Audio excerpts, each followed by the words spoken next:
So you say EU support for governance in Egypt is well-intentioned but ineffective. Why?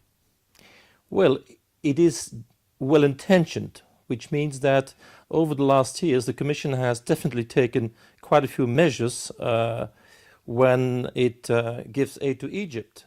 Measures in terms of starting, for example, discussions about human rights, creating a subcommittee, etc. But although the intentions are there, the results are not. So if we compare the intentions and the initiatives taken by the Commission in Egypt over the last years, as well under the former regime as under the current one, well, the results are not up to the expectations. But aren't you being a bit naive here? This is a country in turmoil, and you're expecting a nice, tidy audit trail. Well, we are not naive at all, but I think we have to be realistic, and I think we are. If you speak about an audit trail, for example, if you look at the budget of the country, of Egypt, and you don't find any amounts, provisions for the expenses of the president. You don't find amounts for the huge expenditure of the military.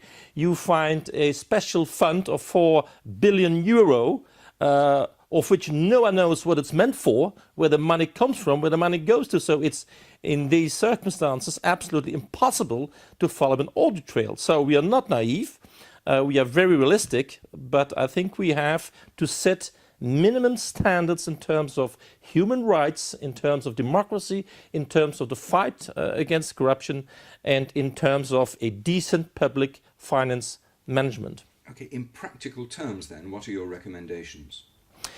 Well, Egypt is a very important country in the area, and it is a very important partner for the European Union.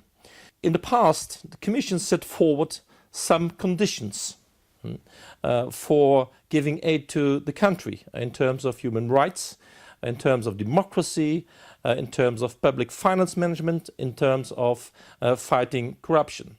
So what is important is that if the Commission set forward some conditions, that they stick to it, that they impose these conditions to those countries and also to Egypt if they want to get money from the European taxpayer.